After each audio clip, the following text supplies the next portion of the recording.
Jasmine Davis, 28, bone tired and frozen to her core, stared at the email address she'd typed with shaking hands.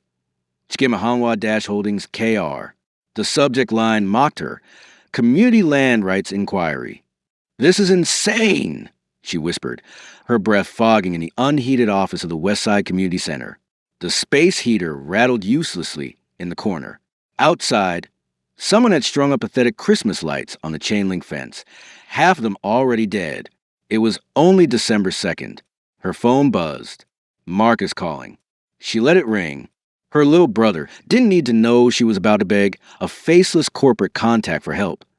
Someone connected to the Korean development firm that had the power to save or destroy their block. What Marcus definitely didn't need to know was what she'd actually written. Jasmine's eyes dropped to the draft email still open on her screen. Not the professional one she'd meant to send, but the raw, desperate list she'd typed at 2 a.m. in a moment of complete breakdown. My Christmas wishes. 1. My brother stays alive. 2. The gangs leave us alone. 3. We keep this building. 7. Hope. Just hope. Her finger hovered over the mouse. She'd written that list as therapy, never intending to send it. The real email, formal, distant professional, was supposed to go to some mid-level assistant, someone who might pass her plea up the chain. But in her exhaustion, in her desperation, she'd attached the wrong draft, and she'd sent it to the primary address. The one marked urgent/direct in her notes. The one that, according to her research, went straight to Kim Jae-woon. Not an assistant, not a department head. The man himself, the CO, the myth, the ghost who owned half of downtown but never appeared in photographs, whose name made her contact's voice drop to a whisper. Jasmine's stomach dropped as her sent folder refreshed. Delivered, 9:47 p.m. Read receipt. Yes. Oh, God, she breathed. Oh, God, what did I just do? Outside, a police siren wailed. The Christmas lights flickered. And somewhere across the city, in a world she couldn't imagine, a very dangerous man was reading her soul. Hold up, subscribe first. Then comment your location. Now brace yourself. This story is about to explode. Jasmine Davis had stopped believing in Christmas miracles around the same time the first eviction notice appeared taped to the community center's door. That was 3 months ago. Now it was December 2nd, and someone, probably Mrs. Chun from the senior yoga class, had strung up lights along the chain-link fence outside. Half of them were already dead, blinking weakly against the gray Charleston winter, like a heart monitor losing signal. Inside, the space heater coughed and rattled, doing absolutely nothing against the cold that seeped through the cracked windows. Jasmine pulled her coat tighter and stared at her laptop screen, at the 2 email drafts that would decide everything. Draft 1 was professional, careful. She'd spent hours crafting it, researching the right tone to use when begging a corporate giant for mercy. It was addressed to a mid-level assistant at Hanwha Holdings, someone who might pass her plea up the chain about the community center's land rights. Draft 2 was the truth. She'd written it at 2 in the morning after Marcus called from a friend's house, his voice shaking because he'd seen the gang tags appearing on their block again. After Mrs. Chen asked if the center would still be open for Christmas dinner. After Jasmine realized she was so tired she couldn't remember the last time she'd slept through the night. My Christmas wishes. The subject line read, because apparently her exhausted brain had a sense of humor. 1. My brother stays alive. 2. The gangs leave us alone. 3. We keep this building. 4. Someone sees us. 7. Hope. Just hope. She'd skipped numbers. She'd rambled. She'd written like someone who'd finally broken. It was never meant to be sent. Jasmine rubbed her eyes and clicked on draft 1, the safe one, the professional one. She copied the assistant's email address from her Jill at Hanwha-Holdings.kr, pasted it into the to field. Her phone buzzed. Marcus calling. Again, she let it ring, guilt twisting in her stomach. He didn't need to know how bad things were, how the developers were circling, how she'd started having dreams about showing up to the center and finding it bulldozed. Everyone she promised to protect scattered to the wind. The phone stopped buzzing. Jasmine looked back at her screen, at the email ready to send, and clicked attach. Her hand was shaking from cold or fear or exhaustion, probably all 3. She hit send. The relief lasted exactly 3 seconds, right up until her sent folder refreshed and she saw the subject line that appeared. My Christmas wishes, no. The word came out strangled. No, no, no. She clicked on the sent email with hands that had gone numb. Wrong draft. Wrong attachment. And there, in the field, not the assistant's address, but the one marked urgent/direct in her research notes. The one her contact had mentioned in a whisper, warning her to never, ever use it unless she wanted the man himself to see. J. Kim at Hanwha Dash Holdings K are Kim Jae-woon. Not an assistant. Not a department head. The ghost who owned half the city. The name that made grown men nervous. Delivered, 9:47 p.m. Read receipt. Yes. Outside, a siren wailed. The Christmas lights flickered and died completely. And somewhere across the city, a very dangerous man was reading her soul. Kim Jae-woon's penthouse existed in permanent twilight, floor-to-ceiling windows offering a view of Charleston's glittering skyline, but the lights inside kept deliberately low. The technology was cutting edge. Screens embedded in the walls, security feeds cycling silently, encrypted phones lined up on the glass desk like soldiers. Everything controlled, everything monitored, everything exactly as he demanded. He'd been reviewing acquisition reports when the email arrived, flagged by a system, because someone had actually used his direct address. Most people weren't stupid enough to do that. The subject line made him pause. My Christmas wishes. Spam. Had to be.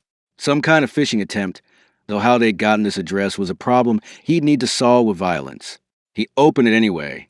The first line made his jaw tighten. My brother stays alive. Not, I want or I wish for.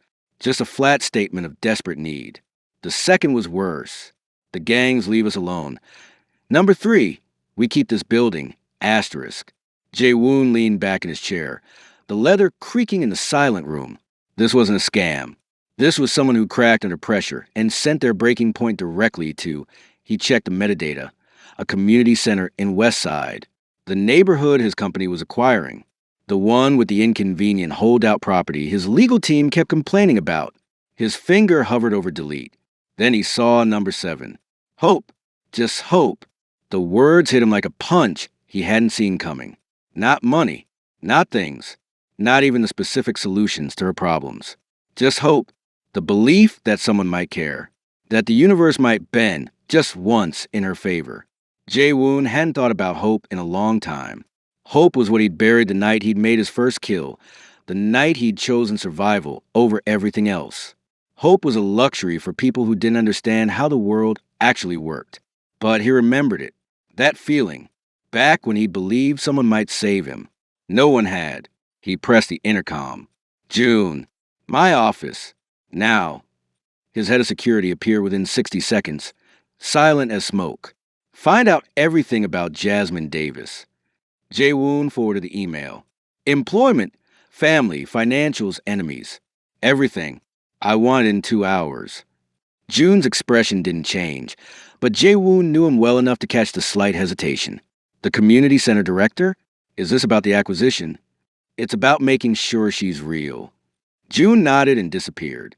Jae-woon stared at the email for another moment, then began typing. His response was brief, direct, and would terrify her. Good. Fear kept people honest. Ms. Davis, you have my attention. That is dangerous. Tomorrow, 10 p.m. The address below. Come alone. Delete this email. Delete yours. Tell no one.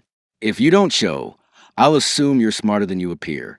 Kay added the address of a closed restaurant in the historic district, one of his properties, empty this time of night, with no cameras and no witnesses. Then he hit send and poured himself 2 fingers of whiskey, staring out at the city he controlled. Someone had asked him for hope. He'd forgotten what to do with that. The restaurant had been beautiful once. Jasmine could tell from the silk wallpaper and the hand-carved wooden screens that divided the empty dining room into shadows. Now it felt like a mausoleum, dark, cold, and utterly silent except for her footsteps on the polished floor. She'd almost not come, had stared at the email for 3 hours, her finger hovering over her phone to call the police, call Marcus, call anyone. But the message had been clear. Tell no one, or whatever small chance she would vanish. So here she was, alone, walking toward the single table in the back where a man sat waiting. Kim Jae-woon looked exactly like someone who could destroy her life without breaking a sweat. He was younger than she'd expected, maybe late 30s, with sharp features and eyes that tracked her approach with predatory focus. He wore a black suit that probably cost more than her yearly salary, and he didn't stand when she reached the table. Sit, not a request. Jasmine sat, gripping her bag to keep her hands from shaking. He studied her for a long moment. You look different than your picture. What picture? The one from your website. You smile in that one. He tilted his head slightly. Do you still believe in the work you do? Saving people who won't save themselves. The question caught her off guard. Yes.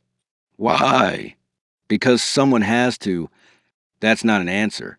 That's a slogan. He leaned forward, and Jasmine caught the scent of expensive cologne and something else. Danger, maybe, or just the proximity of someone who'd learned to weaponize silence. I asked why you believe. Why you haven't given up when everything around you is falling apart, when you're clearly exhausted, when you're so desperate you'd email a stranger and beg for hope. Jasmine's jaw tightened.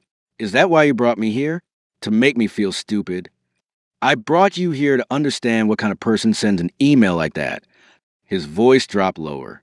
To understand if you know what you're asking for. Because hope isn't free, Ms. Davis. And I don't deal in charity. Then what you deal in? Control. Power. The kind of solutions your world pretends don't exist. He sat back. Tell me, if I could make your problems disappear, what would you be willing to become? I don't understand. If I removed the gangs from your neighborhood, if I secured your building, if I made sure your brother walked home safely every night, his eyes never left hers, what part of yourself would you compromise? How much darkness can you stomach if it protects the light you're fighting for? Jasmine's heart hammered against her ribs. This was a negotiation. This was a test. And she realized with sudden, crystalline clarity that she had two choices. Lie and lose whatever chance this was, or tell the truth and accept whatever came next. My brother is 17, she said, voice steady despite the fear. He's smart, kind. He wants to be a teacher, and he's going to die if something doesn't change. She met Jae-woon's gaze directly. So you want to know what I'm willing to become? Whatever I have to. Because losing myself is survivable. Losing him isn't. Something flickered in Jae-woon's expression, almost like recognition. Good, he said quietly. That's the first honest thing anyone said to me in years. June delivered the report at midnight. A thin folder that contained everything about Jasmine Davis that mattered. Jae-woon read it twice, looking for the angles, the hidden agendas, the proof that she was someone's plant or a more sophisticated trap than he'd anticipated. There was nothing. She was exactly what she appeared to be, exhausted, broke, and telling the truth. The community center ran on fumes and her own salary, which she'd cut twice to keep the lights on. Her brother Marcus had a 3.8 GPA and worked weekends at a grocery store. Their mother had died of cancer 4 years ago, leaving behind medical debt Jasmine was still paying off. No criminal record. No suspicious associations. Just a woman trying to hold together a neighborhood that the world had decided to forget. Jae-woon closed the folder and looked at June, the West Side crew, the ones moving into her territory. June's expression remained neutral. What about them? Make them disappear. Permanently. I want it clean. No bodies, no evidence, no connection to us. Make it look like they took an offer from another city and relocated. Tonight. And if they resist, then make sure no one finds them to ask questions. June nodded once and left. Jae-woon pulled up the legal files on the West Side property acquisition. The community center sat on land his company wanted, but there were zoning complications, tenant rights issues, a tangle of bureaucratic obstacles his lawyers had been slowly dismantling. He made 3 calls, each to people who owed him favors they couldn't refuse. By 2 in the morning, the legal barriers were gone. Paperwork filed, officials convinced, objections mysteriously withdrawn. The community center's land rights were secured. Indefinitely. He leaned back in his chair and poured another whiskey, wondering why he felt less satisfied than he should. 3 days later, Jasmine stood in her office staring at the letter from the city with hands that wouldn't stop shaking. The legal challenges had vanished. All of them. The zoning approval, the tenant protections, even the mysterious lien that had appeared last month. Gone. According to the letter, there had been administrative errors. Oversights. Everything was resolved in the center's favor. It was impossible. Her phone buzzed with a text from Marcus. Hey, the guys who were hanging around the store last week haven't been back. Everyone's saying they left town, or something. Weird, right? Jasmine's stomach dropped. She thought about the empty restaurant, about Jae-woon's questions, about the way he looked at her when she'd said she'd become whatever she had to be. She walked to the window and stared out at the neighborhood. The Christmas lights were still up, burning brighter now somehow, like the street itself had exhaled in relief. Someone had helped her. Someone dangerous. Someone who made gang members disappear and legal problems evaporate like they'd never existed. She should feel grateful, relieved, victorious. Instead, she felt the weight of debt she didn't know how to repay, settling onto her shoulders like snow that wouldn't melt. Her phone buzzed again. Unknown number. You're welcome. Delete this. She did, but the dread remained. The address came 3 weeks later, just as Jasmine had started to convince herself she'd never hear from him again. No message, just coordinates and a time, 9 p.m. She knew she shouldn't go. Knew that whatever debt she owed was growing with every second she spent in Kim Jae-woon's orbit. But she also knew she'd be there, because the alternative was pretending none of this had happened, and she'd never been good at lying to herself. The location was 40 minutes outside Charleston, down a dirt road that didn't appear on any map. She almost turned back twice. Then she saw the orange glow through the trees and followed it to a clearing where a controlled fire burned in a steel pit, sparks rising into the December sky. Jae-woon stood with his back to her, hands in the pockets of a dark coat, watching the flames. He didn't turn when her car door closed, but his voice carried across the distance. You came. Did you think I wouldn't? I thought you were smarter than this. He finally looked at her, and in the firelight his features seemed less severe, almost human. Sitting alone in the dark with someone like me. Someone like you saved my brother's life.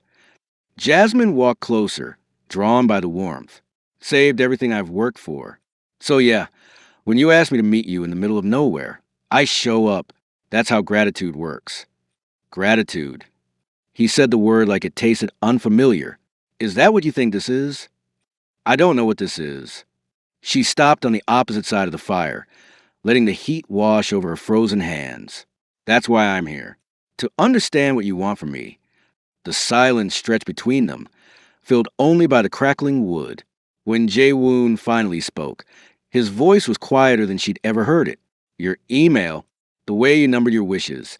You skipped 4, 5, 6, just jumped to 7. I was tired. I wasn't thinking. No, you were thinking too clearly. You knew what mattered and what didn't. He moved around the fire, closing the distance between them. I've spent 15 years building walls. Control. Distance. Making sure nothing unexpected could touch me. And then you sent me 7 words that broke through all of it. Hope, Jasmine said softly. You asked a stranger for hope. Not money, not power. Just a belief that someone might see you. He stopped close enough that she could see the reflection of flames in his eyes. No one's asked me for that. Ever. Maybe because you're terrifying. Maybe because everyone else wants something I can give. You wanted something I'd forgotten existed. His jaw tightened. It made me remember things I'd buried. And I'm not sure if I should thank you or hate you for it. Jasmine's breath caught. I know about loneliness, about building walls, so high you forget what it feels like when someone actually sees you. She held his gaze. Your power, your control, it should terrify me. And it does. But it also feels like the first safe thing I've had in years. The fire popped, sending embers spiraling into the darkness. That's dangerous, Jae-woon said. I know. Neither of them moved away. The fire had burned down to embers by the time Jasmine found the courage to say what had been clawing at her throat for weeks. I know what you are. Jae-woon's expression didn't change, but something shifted in the air between them. And what am I? Not a real estate developer. Not just a businessman. She wrapped her arms around herself against the cold. The way people talk about you, the ones who know your name. The way problems don't just get solved, they disappear. The way Marcus's threats vanished overnight like they never existed. She met his eyes. You're not someone who bends the rules.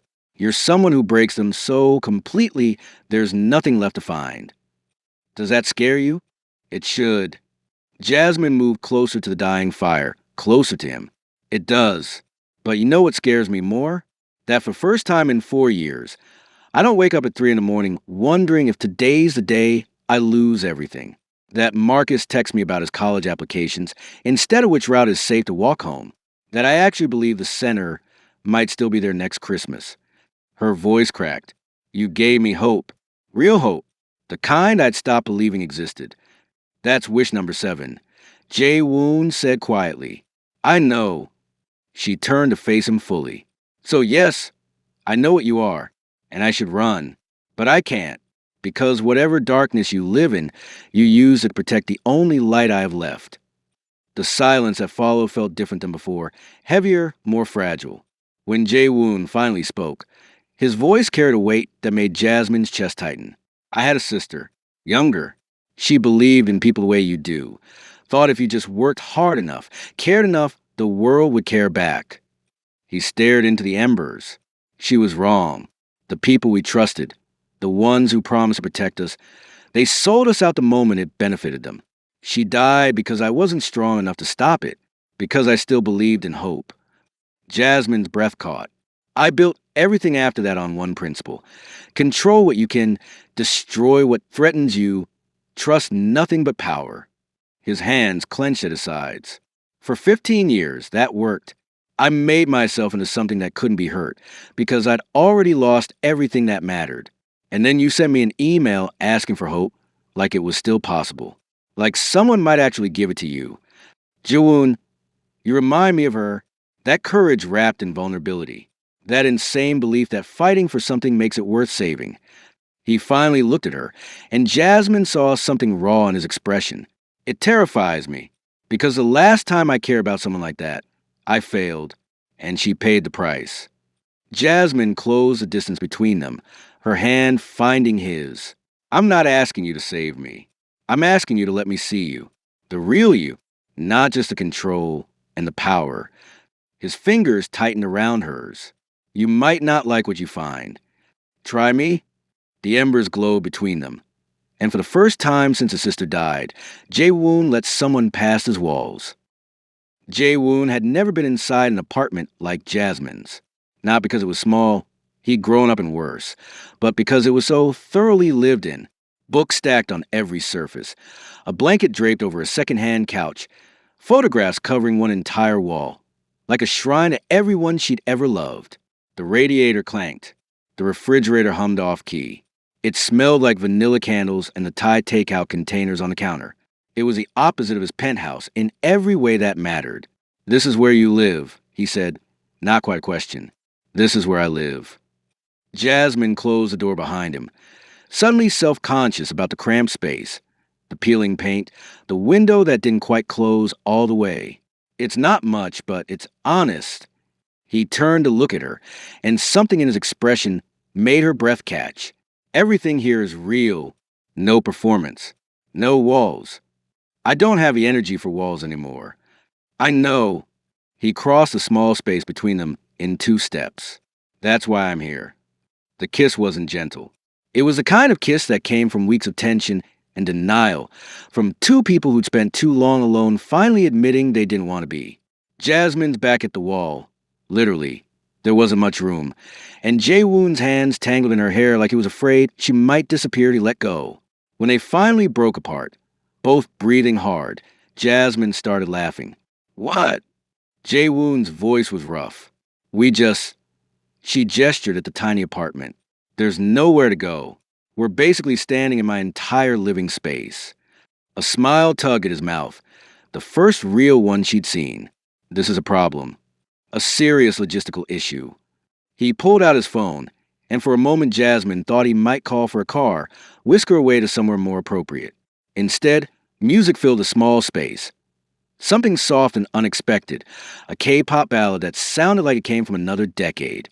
What are you doing? Something I haven't done in 15 years. He held out his hand. Dance with me? Here? There's barely room to breathe. Then we'll make room. Jasmine let him pull her close, swaying in the cramped space between her couch and coffee table. It was ridiculous. his expensive suit pressed against her worn sweater, their feet bumping into furniture, the music slightly too loud for the small speakers. She stepped on his foot twice, and it was perfect. She started laughing again, and this time Jawoon joined her, a sound that seemed to surprise him as much as it did her. They spun awkwardly, knocking into the bookshelf, nearly taking out a lamp. The song shifted to something with a faster beat, and Jasmine let herself move without thinking, without the weight of everything pressing down on her shoulders. Jae-woon watched her with something like wonder. When was the last time you did this? Before my mom died. We used to dance in the kitchen. She reached for his hand again. When was the last time you did this? I don't remember. He pulled her close, and this time the kiss was softer, sweeter. But I think I'm starting to. Outside, the city hummed. Inside, for the first time in years, they both chose light. The warning came from June at 3 in the morning, the kind of call that meant someone was already dead or about to be. They know about the girl. Jae-woon was out of bed before June finished the sentence. Ooh, Park's people. They've been watching her for 2 weeks. They have photos, her schedule, everything. June's voice was tight. There's a meeting called for tomorrow. The council wants to discuss your judgment. The council, the old guard who'd built the organization on principles of absolute detachment, who saw emotional connections as fatal weaknesses to be excised like tumors.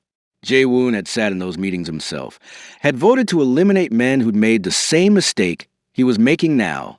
How long do I have? Hours. Maybe less. Park's moving tonight. He won't wait for approval. If he removes her first, the council will call it preemptive protection of the organization. Jae-woon was already moving, pulling on clothes, checking the gun safe. Where is she? Home. Alone. Marcus is at a friend's house. Get everyone you trust.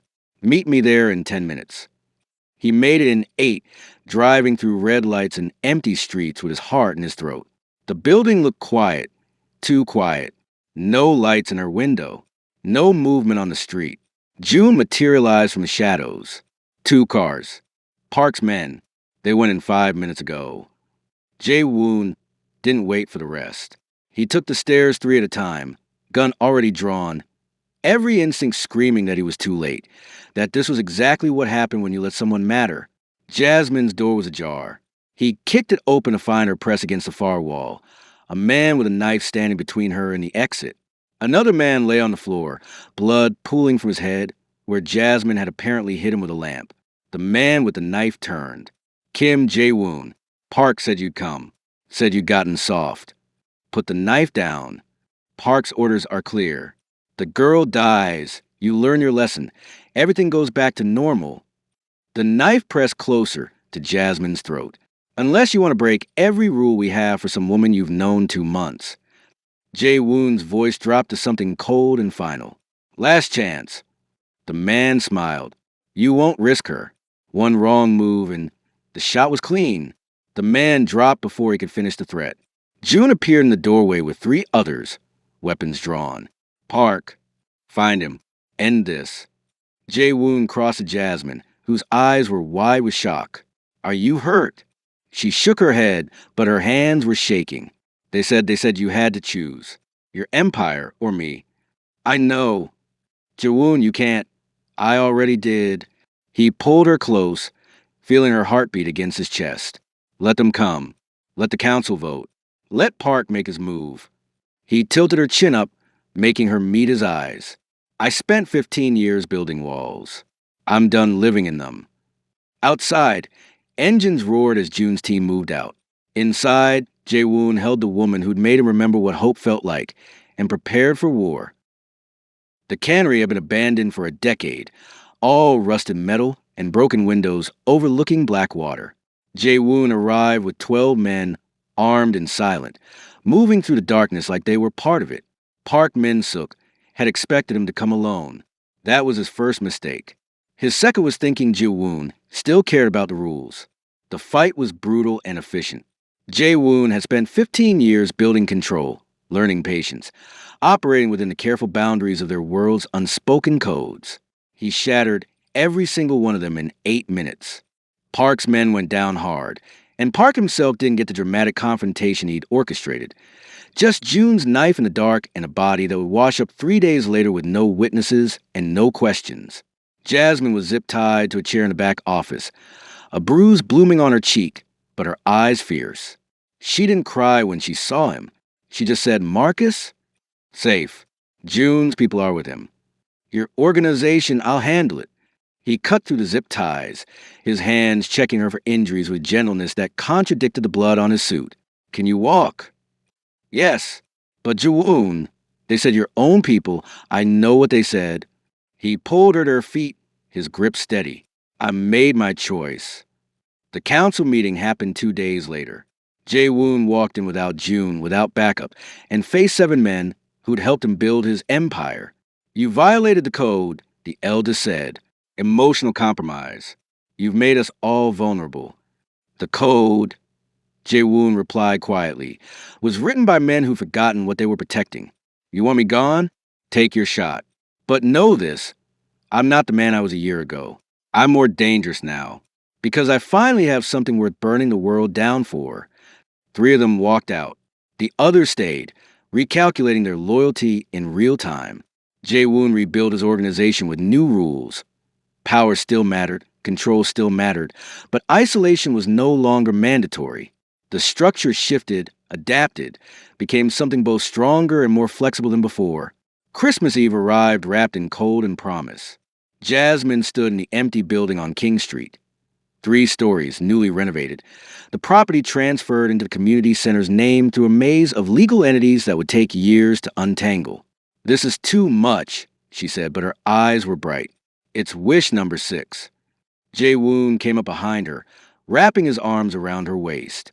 "Someone who sees your mission, who protects it. You remember the number I skipped." "I remember all of them." Through the windows, they could see the neighborhood. Marcus walking home with friends. Mrs. Shin arranging chairs for tomorrow's Christmas dinner. Lights strung up everywhere like hope made visible. "I'm still dangerous," Jae-woon said against her hair. "Still the man who makes problems disappear. That doesn't change." "I know."